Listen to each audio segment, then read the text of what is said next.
سوال ہے کہ قرآن حکیم میں سورۃ الکہف میں جن اصحاب الکہف کا ذکر ملتا ہے یہ لوگ کس زمانے سے تعلق رکھتے تھے؟ کیا یہ انبیاء کرام علیہم السلام تھے یا ان کے صحابہ کرام علیہم رضوان تھے؟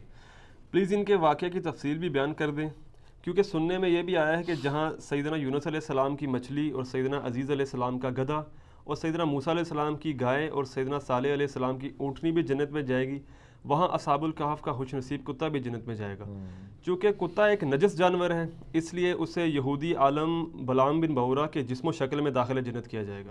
پلیز ان تمام باتوں کی تصدیق یا تردید فرما دیں، شکریہ، جزاک اللہ۔ کڈی وڈی کہانی کڑی ہے، انہوں نے ہر چیز کا جواب دیا کہ جی وہ چونکہ وہ نجس جانور ہے تو بلعام بن بعورہ جو یہودی عالم تھا تو اس کی کھال پہنا کے، حالانکہ اس کو بھی اللہ تعالیٰ نے کتے کی مثال بیان کی ہے معذرت کے ساتھ، یہودی عالم تھا، اور سورۃ الاعراف کی آیت نمبر 175 اور 176 میں اللہ تعالیٰ نے اس کو کتے کی مثال بیان کی، اور کس وجہ سے فرمایا؟ علم دیا تھا لیکن پستی میں گر گیا، دنیا کا لالچی بن گیا۔ اب اس کی حالت ہے کہ اس پہ کوئی بوجھ لا دے تب بھی زبان ہانپے، نہ لا دی جائے تب بھی زبان ہانپے، لالچی ہے نا۔ تو یہ بالکل جھوٹ ہے، اور میں بتاؤں یہ اس طرح کے جھوٹ جب یہ بولتے ہیں تو یہ پکڑے جاتے ہیں۔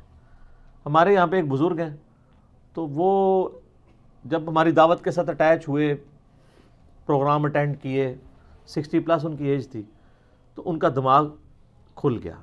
پہلے وہ اتنے کٹر دیوبندی تھے کہ ان کی دکان کے بالکل ساتھ اہل حدیث کی مسجد تھی، لیکن انہوں نے پوری زندگی کبھی ادھر نماز نہیں پڑھی تھی، اور نمازی پکے، اذان ہوتی تھی وہاں سے اتنی دور موٹر بائک چلا کے اپنی دیوبندیوں کی مسجد میں نماز پڑھ کے واپس آتے تھے۔ تو ان کی اولاد بھی کنکلوڈ کر بیٹھی تھی کہ ان کے لیے تو کوئی ہدایت نہیں ہے، لیکن ہدایت تو اللہ کے پاس ہے۔ بے شک۔ پھر ان کو ہمارا تعارف ہو گیا، اس کی وجہ سے انہوں نے سوچنا شروع کر دیا۔ ہم کسی کو کنورٹ نہیں کرتے ہیں، صرف سوچنے کی حص اس میں اجاگر کر دیتے ہیں کہ یہ جو کچھ بھی آپ سے بیان کرتے ہیں یہ بتائیں لکھا کہاں ہوا ہے۔ پمفلٹ پڑھنے شروع کیے، اب وہ پمفلٹ جب پڑھتے تھے جا کے علماء سے سوال کرتے تھے، آپ تو یہ بتاتے ہو حدیث میں تو یہ لکھا ہوا ہے۔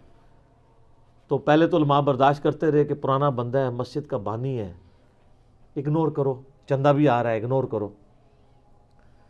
پھر جمعے والے دن ایک دن مولانا صاحب نے جو ہے وہ جمعہ پڑھایا، جیسے میں کہتا ہوں وہ قرآن و سنت سے مولانا شریف کو باہر نکالیں، مولانا شریف صاحب بیچ میں گھسے، انہوں نے کہہ دیا کہ جی اصحاب کہف کا کتا جڑا ہے نا وہ بھی جنت ہی جائے گا، قرآن میں لکھا ہوا ہے۔ اندازہ کرو، قرآن میں نہیں لکھا ہوا، مولانا شریف میں لکھا ہوا ہے۔ معذرت کے ساتھ جب تک آپ کنویں سے کتا نہیں نکالیں گے، آپ جتنے مرضی ڈول نکالیں، کنویں کا پانی پاک نہیں ہوگا۔ تو اس طرح کے جو علماء سو ہیں، علماء حق کی تو ہم عزت کرتے ہیں جی، علماء سو کی بات کر رہا ہوں، ان کو جب تک آپ باہر نہیں نکالیں گے مولانا شریف کو قرآن کی تفسیر سے، احادیث کی شروحات سے، تو قرآن و حدیث پاک نہیں ہوگا جب تک ان کو نکالیں گے نہیں۔ تو انہوں نے ان سے پوچھ لیا کہ کہاں لکھا ہوا ہے، انہوں نے کہا جی قرآن میں لکھا ہوا ہے۔ ان کا حوالہ دیں، ان کا حوالہ پھر آپ کو اگلے جمعے میں دیں گے۔ جمعہ پڑھا رہا ہے، حوالہ اگلے جمعے، سورۃ الکہف قرآن میں موجود ہے۔ انہوں نے مجھ سے ڈسکس کیا جی اس طریقے سے انجینئر صاحب کو لکھا ہوا ہے۔ میں نے کہا جی اصحاب کہف کا بھی ذکر ہے، کتے کا بھی ذکر ہے، لیکن یہ آگے کہاں نہیں ہے۔ میں نے کہا آپ سورۃ الکہف پڑھ کے دیکھ لیں، پارہ نمبر 15 سے شروع ہو کے 16 میں ختم ہوتی ہے، پہلی 26 آیات جو ہے اصحاب الکہف کے واقعے کے اوپر ہے۔ اس میں کتے کا بھی ذکر ہے، اس کے غار کے دہانے پہ بیٹھے ہونے کا بھی ذکر ہے، اس کے روب دار ہونے کا بھی ذکر ہے، سب کچھ ہے، لیکن یہ اگلی کہانی کوئی نہیں ہے۔ ان کا جی کانفیڈنٹ ہے، میں نے کہا ہاں آپ قرآن خود، انہوں نے قرآن پورا خیر پڑھا تو کچھ نہ ملا، وہ اگلے جمعے پہنچے، تو وہ پھر آپ کو پتہ ہے اس سے اگلے جمعہ کرتے کرتے تھیندے تھیندے پھر تھیں گے، ان کو سمجھ آ گیا کہ یہ معاملات بگڑ گئے، پھر آہستہ آہستہ اللہ نے ان کو ہدایت دے دی۔ تو اب یہ حالت ہے کہ کام تو وہ لکڑی کا کرتے ہیں، لیکن کوئی مولانا شریف بھی ان کے ساتھ نہیں بیٹھ سکتا، ٹھیک ہے۔ 70+ ان کی ایج ہے، کسی مدرسے سے نہیں پڑھے ہوئے، صرف وہ جھوم جھوم کے کہتے ہیں کہ نہ میں وہابی، نہ میں بابی، میں ہوں مسلم علمی کتابی۔ تو وہ کئی وہ لوگ کہتے ہیں نا کہ جناب علی بھائی نے تعلیم بالغاں شروع کر دی ہے، یعنی مولویوں کو بھی پڑھنے میں ڈال دیا ہے کہ اب مولویوں کے مقتدی جنہوں نے پوری زندگی سہمی ہوئی زندگی گزاری تھی ان کے سامنے، آج ان کے سامنے جب وہ لوگ پوچھتے ہیں کہ کہاں لکھا ہوا ہے تو جواب نہیں دیتے، وہ کہتے ہیں کیڑے اسٹیشن تو بول رہے ہیں پتہ لگ گیا تو یہ اصحاب کہف کے بارے میں، حضرت عزیر کے گدھے کے بارے میں، اصحاب کہف کے کتے کے بارے میں، یونس علیہ السلام کی مچھلی کے بارے میں، اور بھی چیزیں ہیں نا سر. سلیمان علیہ السلام کا ہدہد، وہ تو نہیں پڑھیا. اور بڑی ساری چیزیں انہوں نے بنائی ہوئی ہیں. حضرت ابراہیم علیہ السلام کا مینڈا، وہ سارے کہتے ہیں جنت ہی جان گے. سر کوئی جنت میں نہیں ہے. صحیح مسلم میں بس اتنا ہے کہ قیامت والے دن اللہ تعالیٰ جانوروں کو زندہ کرے گا. اگر بغیر سینگ والی بکری کو سینگ والی بکری نے دنیا میں سینگ مارا ہوگا تو اس کو بس بدلہ دلوایا جائے گا، اس کے بعد ان کو برابر کر دیا جائے گا. جانور کوئی جنت میں نہیں جائے گا. جنت ساڑھے ابا جی دی ہے، سیدنا آدم علیہ السلام. ٹھیک ہے، جانوروں کی میراث نہیں ہے جنت. تو یہ سب جھوٹ بولا ہوا ہے انہوں نے. اصحاب الکہف جو ہے نا، یہ انسانی ہسٹری میں یونیک پرسنالٹیز ہیں. پیغمبر بھی نہیں تھے، پیغمبر کے اصحاب بھی نہیں تھے، اور پیغمبر کے تابعین بھی شاید نہ ہوں، تبع تابعین میں سے ہوں، حضرت عیسیٰ علیہ نبینا علیہ الصلوۃ والسلام کے. لیکن اللہ نے ان کے ساتھ وہ معجزہ کیا جو کسی پیغمبر کے ساتھ بھی نہیں کیا. سورۃ البقرہ میں حضرت عزیر کا نام تو نہیں آیا، وہ تورات میں ملتا ہے، لیکن اتنا ہے کہ پیغمبر، وقت کے پیغمبر کو اللہ تعالیٰ نے 100 سال کے لیے سلا دیا. لیکن اصحاب الکہف کو اللہ تعالیٰ نے 300 سال کے لیے سلایا، عیسوی اعتبار سے یعنی سولر کیلنڈر کے اعتبار سے، اور لیونر کیلنڈر کے اعتبار سے 309 سال، جو قرآن میں سورۃ الکہف میں آتا ہے. سورت نمبر 18 ہے قرآن پاک میں، پارہ نمبر 15 میں پہلی 26 آیات پڑھ لیں تو سورۃ الکہف میں آپ کو اصحاب الکہف کا پورا واقعہ پتہ چل جائے گا. اور یہ کرسچن ٹریڈیشن میں بھی 7 سلیپرز کے نام سے مشہور تھے. 7 یعنی اللہ کے نیک بندے سونے والے، اور 8واں ان کا کتا تھا. کرسچنز بھی ان کو اولیاء اللہ کے طور پر مانتے تھے. یہ سمجھنے حضرت عیسیٰ کے تبع تابعین میں سے ہیں. حضرت عیسیٰ علیہ السلام کے رفع سماوی یعنی دنیا سے اٹھائے جانے کے آلموسٹ آپ سمجھ لیں 100 سال بعد کا یہ واقعہ ہے. 146 عیسوی کا، آج چل رہا ہے 2019 عیسوی 14 نومبر. قرآن حکیم میں اللہ تعالیٰ فرماتا ہے چند نوجوان تھے، بوڑھی ہڈیاں نہیں بات قبول کرتی، چند نوجوان. اذ اول فتیۃ الی الکہف فقالوا ربنا آتنا من لدنک رحمۃ وہیئ لنا من امرنا رشدا. چند نوجوان تھے جب انہوں نے ایک غار میں پناہ لی اور وہاں انہوں نے دعا کی، اے رب ہمارے آتنا من لدنک رحمہ، ہمیں اپنے پاس سے رحمت عطا فرما اور ہمارے ہر معاملے میں کامیابی کی کوئی راہ نکال دے. اتنی کامل دعا ہے. میں اکثر اپنے بھائیوں سے کہتا ہوں اس سب کانٹیننٹ کے معاشرے میں ہم نے اس کمزور سے پلیٹ فارم سے یہ جو دعوت لانچ کی ہے اور آج تمام مکاتب فکر پہ سارے بر اعظموں پہ جا کے چھا گئی ہے، اس کے پیچھے جو روح ہے وہ یہ دعا ہے. کیونکہ میں بھی اللہ تعالیٰ سے یہ دعا کیا کرتا تھا کہ اصحاب الکہف کے ساتھ انہیں غیر معمولی واقعہ کر دیا. پوری رومن امپائر بت پرست ہے اور 7 نوجوان اسلام قبول کرتے ہیں تو انہیں ان کے ساتھ معجزہ کیا. آج یہاں سب کانٹیننٹ میں بھی اکثریت دین کے نام پہ گمراہی ہے. ہماری آواز کیسے لوگوں تک پہنچے گی؟ ان مکاتب فکر تک جن کی کروڑوں فالور، لاکھوں مسجدیں، لاکھوں علماء ہیں. اس کے پیچھے یہ راز ہے کہ میں دعاؤں میں، اپنی تشہد کی دعاؤں میں، عام دعاؤں میں یہ دعا آپ دیکھتے ہیں ہر درس قرآن سے پہلے میں پڑھتا ہوں ربنا آتینا من لدنک رحمہ وہیئ لنا من امرنا رشدا. اس کے علاوہ بھی حضرت یونس علیہ السلام کی دعا لا الہ الا انت سبحانک انی کنت من الظالمین، اور دعائیں بھی. تو یہ اصحاب الکہف چند نوجوان تھے، توحید کی دعوت انہوں نے قبول کی. بادشاہ کے دربار میں کھڑے ہو کے انہوں نے اعلان کیا کہ ہم تیری عبادت نہیں کریں گے، کیونکہ رومن امپائر میں اس وقت بت پرستی تھی اور اس ایمپرر کو خدا مانا جاتا تھا. انہوں نے کہا تو بھی ہماری طرح کا انسان ہے، اپنے آپ کو نیند سے، کھانے پینے سے آزاد نہیں کر سکتا، ہم تیری عبادت کیوں کریں؟ ہم اس رب کی بات کریں گے جس نے زمین و آسمان کو پیدا کیا. پھر پرسیکیوشن شروع ہوگی.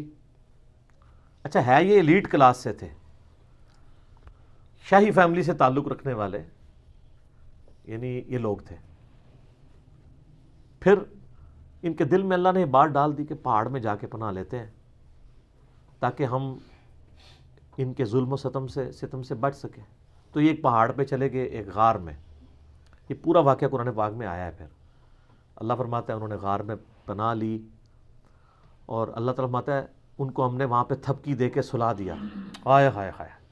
اللہ نے کہا میں نے تھپکی دی ان کو, ان کے کانوں پہ تھپکی دی, سو گئے. اچھا یہ جو آیات ہے نا, جس کو رات کو نیند نہ آتی ہو, لوگوں کا تجربہ ہے, یہ والی آیات رات کو پڑھ کے سوئیں نا, تھپکی والی تو نیند آ جاتی ہے. ظاہر تجربے سے ہے نا. کئی صحابہ کرام نے قرآن میں کئی وظائف ڈسکور کیے ہیں. میرا مسلم شریف میں حدیث بھی ہے کہ نبی علیہ السلام نے فرمایا زمانہ جاہلیت کے بھی اگر ہیں اس طریقے کے دم مجھ پہ پیش کرو, اگر شرک نہیں تو کرتے رہو. تو اس سے تو بدرجہ اولیٰ قرآن میں سے کسی نے کوئی چیز ڈسکور کر لی, ٹھیک ہے. تو اللہ تعالیٰ فرماتا ہے ہم ان کی کروٹیں بھی بدلا دیتے تھے, بیڈ سول نہ ان کو ہو جائے. کروٹ بھی اللہ خود بدلاتا تھا. ظاہر ہے ایک جگہ لیٹے رہیں گے تو, حالانکہ یہ بھی معجزہ ہو سکتا تھا کہ لیٹے رہیں اور کچھ بھی نہ ہو, لیکن فزیکل فنومینا بھی ساتھ ساتھ چل رہے ہیں. اور اللہ نے فرمایا اس غار کا دہانہ ایسا تھا کہ ڈائریکٹ سورج کی روشنی نہیں آتی تھی, ٹیولائٹ آتی تھی. یعنی اس کا دہانہ آپ سمجھ لیں نارتھ کی طرف تھا, تو سورج یہاں سے ہوتا ہوا ادھر چلا جاتا تھا. انڈائریکٹ لائٹ آتی تھی, ڈائریکٹ لائٹ بھی نہیں آتی تھی. وہ سوئے رہے. اور اللہ تعالیٰ ماتا ہے 300 سال 309 سال تک, یعنی لیونر کیلنڈر کے مطابق, اور سولر کیلنڈر کے مطابق 300 سال بنتے ہیں, وہ سوئے رہے. اور فرمایا ان کا ایک کتا ہے جو اس غار کے دہانے پر ہے, اور اس کی اتنی ہیبت ہے کہ اگر کوئی یعنی غار کے دہانے پہ جائے بھی نا تو اس کتے سے وحشت کھا کے وہ بھاگ جائے. وہ حفاظت کے لیے اللہ تعالیٰ نے. اب وہ کتا بھی ایسا تھا کہ وہ ایک جگہ تھا, بس اس کو اللہ تعالیٰ نے ایسے ہی سلا دیا, لیکن اس کا روب ایسا تھا کہ کوئی اس غار کے قریب بھی نہیں جاتا تھا, اگر کوئی بولا بٹکا وہاں پہ پہنچ بھی جائے. ورنہ تو جب تک سارے غار نہ جج کیے جائیں پتہ نہیں چل سکتا. اور پھر کافروں نے یہ کیا کہ ان کے ناموں کی تختیاں لکھ کے ان کے اوپر سزا جو تھی, وہ ایک تختی رقیم اسے کہا جاتا ہے, اصحاب الرقیم بھی انہیں کہا جاتا ہے عربی میں, اس غار کا منہ بند کر کے وہاں پہ رکھ دی. اللہ تعالیٰ نے ان کو سلا دیا. وقت کے ساتھ ساتھ شکست و ریخ ہونا شروع ہوا, وہاں سے راستہ کھل گیا.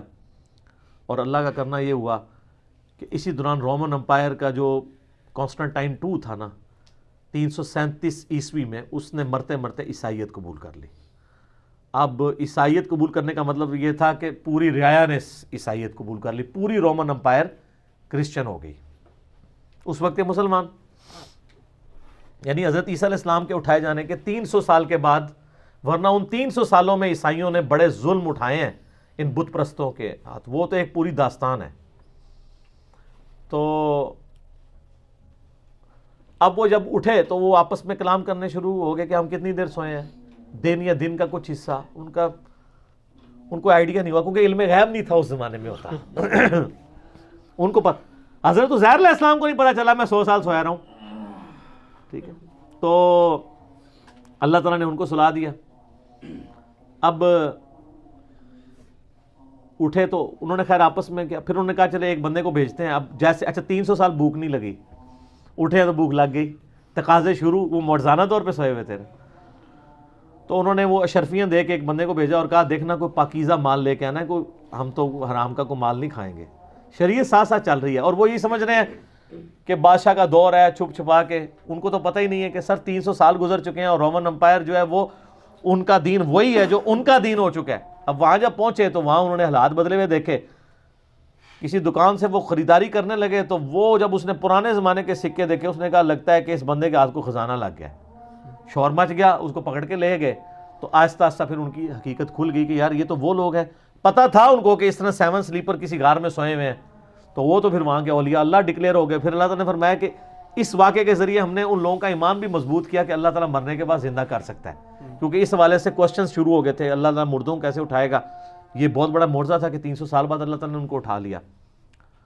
اس کے بعد پھر صرف اتنا ہی ملتا ہے کہ لوگوں نے یعنی ارادہ کیے. بعض لوگوں نے کہا کہ اس پہ ہم مسجد بنائیں گے, یہ کریں گے, بعض نے کہا یہ کریں گے. بہرحال ان کی غالب اکثریت انہی کی تھی جنہوں نے اس پہ مسجد بنا لی, جس سے وہ مزارات پہ مسجد کا ثبوت بھی لیتے ہیں. اور اس پہ میں نے کلپ ریکارڈ کرا کے اس کا جواب بھی دیا. آج میں اس مزے کو تیکھا نہیں کرنا چاہتا, اس ٹاپک کو میں چھوڑتا ہوں.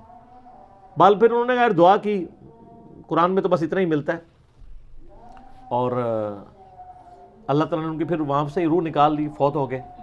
لیکن وہ کرسچن ٹریڈیشن میں اولیاء اللہ کے طور پہ مشہور. ابھی بھی آپ دیکھیں قرآن کے تاریخی مقامات پہ لوگوں نے ویڈیوز بنائی ہوئی ہیں, وہ کبھی کسی غار کو ڈکلیئر کرتے ہیں، وہ اب کسی کو نہیں پتا وہ کون سا غار ہے. بعض لوگوں نے تو ان کی ہڈیاں بھی نکالی ہوئی ہیں کہ یہ جی ان کی ہڈیاں ہیں، وہ اللہ کو پتہ ہے کدھر ہے. یہ اللہ تعالیٰ کی طرف سے بہت بڑا معجزہ ہوا ان کے لیے، توحید والے تھے. لیکن اللہ تعالیٰ نے اس قصے کو بڑا لائٹلی بیان کیا ہے. اس حوالے سے اللہ نے کہا ام حسبت ان اصحاب الکہف والرقیم کانوا من آیاتنا عجبا، کیا تم یہ گمان کرتے ہو کہ یہ جو اصحاب کہف اور اصحاب رقیم تھے یہ ہماری قدرت کی کوئی عجیب نشانی ہے؟ کوئی عجیب نہیں ہے، اللہ تو اس سے بڑے بڑے کام کر رہا ہے. ہائے ہائے ہائے سر، اسی لیے میں کہتا ہوں کائنات میں ہونے والی ہر چیز معجزہ ہے، لیکن ہم ان معجزوں کے عادی ہو چکے ہیں. سر، انڈے سے چوزا نکلنا یہ اصحاب کہف کے 300 سال بعد اٹھنے سے بڑا معجزہ ہے. انڈے میں دور دور تک ہمیں کوئی چیز نظر نہیں آتی کہ اس سے اتنا خوبصورت چوزا نکلے، اس کی اتنی ایروفائل پیاری سٹرکچر ہو پروں کی، اس کے اندر گردہ ہو، دل ہو. یہ تو پھر میرا فیوریٹ ٹاپک ہے، گھنٹوں لگ جائیں گے. لیکن ہم اس معجزے کے عادی ہیں. ایک بے قدر بیج کا 6 ارب گنا بڑا درخت بن جانا یہ اصحاب کہف کے معجزے سے بڑا معجزہ ہے. یہ ہم سارے آبزرو کر رہے ہیں معجزات، لیکن ہم عادی ہو چکے ہیں. تو اللہ تعالیٰ نے اس کو ڈینائی کیا. اللہ نے کہا تم کیا سمجھتے ہو یہ بہت بڑا معجزہ ہے، تم نے یہ گمان کیا. ام حسبت ان اصحاب الکہف والرقیم کانوا من آیاتنا عجبا، کیا تم یہ گمان کرتے ہو یہ بڑی عجیب یعنی معجزات میں سے؟ اللہ تعالیٰ اس سے بڑے بڑے معجزات کر رہا ہے، ہر چیز اس کے قبضے قدرت میں. تو یہ جناب اصحاب الکہف کا ایک پورا واقعہ تھا، اور اس کو 15 اقساط کے اندر ایک ڈرامہ سیریل بنائی گئی تھی 1997 میں ایران والوں نے. سر وہ درجنوں زبانوں میں ڈب ہو چکی ہے. بنی فارسی میں تھی، اردو ڈبنگ میں بھی پیغام کراچی والوں نے اس کی ڈبنگ کی ہے. سر اشک بار آنکھوں سے دیکھنے والی وہ ڈرامہ سیریل ہے. پورا اصحاب کہف کا انہوں نے واقعہ فلمایا ہے، اور توحید کا خزانہ ہے سر. وہ جس طریقے سے انہوں نے توحید اس میں پریزنٹ کی ہے، یوٹیوب پہ اویلیبل ہے. آپ اصحاب کہف لکھیں، اردو ڈبنگ کے ساتھ بھی ہے، انگلش بھی، عربی ڈبنگ کے ساتھ بھی. کئی ایوارڈ دنیا کے اس کو مل چکے ہیں. 1997 میں بنائی گئی تھی، آج سے آلموسٹ 22 سال پہلے. آج بھی دیکھیں آپ جناب، آپ دل کرے گا کہ ایک دن میں اس کو ختم کر کے اٹھیں، جس طریقے سے انہوں نے اس کو فلمایا ہے. تو یہ بڑی ایک ناانصافی تھی کہ میں اصحاب کہف کا ذکر کروں اور ایران والوں کی اس فلم کا ذکر نہ کروں، جو انہوں نے واقعی اس طرح فلمائی ہے کہ اس زمانے میں انہوں نے پہنچا دیا. آپ کو یعنی موٹیویشن ملے گی کہ یار یہ لوگ بھی تھے جنہوں نے اپنی زندگی اللہ کے لیے وقف کی، اللہ نے ان کو ہمیشہ کے لیے امر کر دیا. آج لوگ ان کا ذکر کرتے ہیں. قرآن قیامت تک پڑھا جائے گا، اور اللہ کے ان موحدین کا ذکر لوگ ہمیشہ کریں گے، ان کی مثالیں دیں گے کہ جناب ایسے نوجوان بھی ہوتے ہیں. اچھا یہ تو واقعہ اللہ تعالیٰ نے بیان کیا تھا تاکہ لوگ توحید کی طرف رغبت کریں. ہم نے اس کو فضائل کا ذریعہ بنا لیا، وہ بھی ہے. صحیح مسلم میں حدیث ہے جو سورہ کہف کی پہلی 10 آیات حفظ کر لے گا دجال کے فتنے سے بچ جائے گا. تو کبھی اس پہ غور کریں کہ دجال کے فتنے کا اس سے کیا تعلق ہے. صحیح بات. اس لیے کہ اس کی جو 10ویں آیت ہے وہ اذ اول فتیۃ الی الکہف فقالوا ربنا آتنا من لدنک رحمۃ وہیئ لنا من امرنا رشدا. اللہ تعالیٰ نے جب کوئی کامیابی کی راہ نظر نہیں آتی تھی، اصحاب الکہف کے لیے کامیابی کی راہ نکال دی. تو دجال کے فتنے کے خلاف بھی جس کو یہ 10 آیات یاد ہوں گی اس کے لیے بھی کامیابی کی راہ نکل جائے گی. تو یہ یاد اسی کو ہوں گی جو روزانہ پڑھے، اسے وقتاً فوقتاً پڑھتے رہیں، خود بخود زبانی یاد ہو جائیں گے. اسی طریقے سے صحیح حدیث ہے المستدرک للحاکم میں، جو جمعے والے دن سورۃ الکہف کی تلاوت کر لے اگلے جمعے تک اس کے لیے ایک نور اللہ تعالیٰ کی طرف سے مقرر ہو جائے گا. اور صحیح بخاری میں حدیث ہے نا، وہ سورۃ الکہف ایک صحابی پڑھ رہے تھے تو ان کا گھوڑا جو ہے وہ بدک گیا تھا، فرشتے وہ سننے کے لیے آ گئے تھے. تو سورۃ الکہف کے فضائل اپنی جگہ ہیں، لیکن اس کے جو مضامین میں یہ اصحاب الکہف کا پہلی 26 آیات کے اندر جو ذکر ہے وہ توحید کے علمبرداروں کے لیے ایک مشعل راہ ہے کہ اگر آپ تھوڑے کیوں نہ ہوں، اگر آپ سچائی کے لیے کھڑے ہیں، ٹروتھ لور ہے، تو اللہ تعالیٰ آپ کا ہاتھ تھام لے گا. دنیا میں نہ بھی تھامے، آخرت میں ہمیشہ کی کامیابیاں تو آپ کا مقدر ہوں گی نا انشاءاللہ تعالیٰ. اس لیے گھبرانا نہیں ہے، سچائی کے ساتھ کھڑے رہنا ہے، اور کبھی پرواہ نہیں کرنی اس حوالے سے. تو اس کے ساتھ جو باقی سٹوریاں وہ جوڑ دیتے ہیں وہ ساری کی ساری غلط ہے. تو ایک دفعہ میں ریکویسٹ کروں گا کہ سورۃ الکہف جو لوگ جوانی سے ابھی تک اس کو پڑھ رہے ہیں جمعے کے وظیفے کے طور پہ ایک دفعہ ترجمہ بھی سر کھول کے پڑھ لو.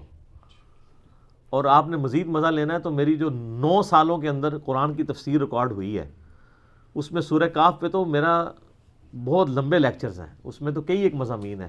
ذوالقرنین بادشاہ کا واقعہ ہے, قصہ خضر و موسیٰ ہے. اس کے علاوہ اس کا جو مرکزی ٹاپک ہے وہ دنیا کی محبت کی مذمت ہے جو اصل چیز ہے. اور اس میں اللہ تعالیٰ نے کئی ایک واقعات بھی اس میں بیان کیے ہیں, مثالیں بھی بیان کی ہیں. تو سورۃ الکہف کو کبھی ترجمے سے بھی پڑھ کے دیکھیں کہ اس کے اندر کیا کچھ بیان ہوا ہے. ٹھیک ہے جی, اسی پہ کنکلوڈ کرتے ہیں. بقیہ سوالات انشاءاللہ اگر کوئی بچ گیا تو اگلی دفعہ انشاءاللہ تعالی.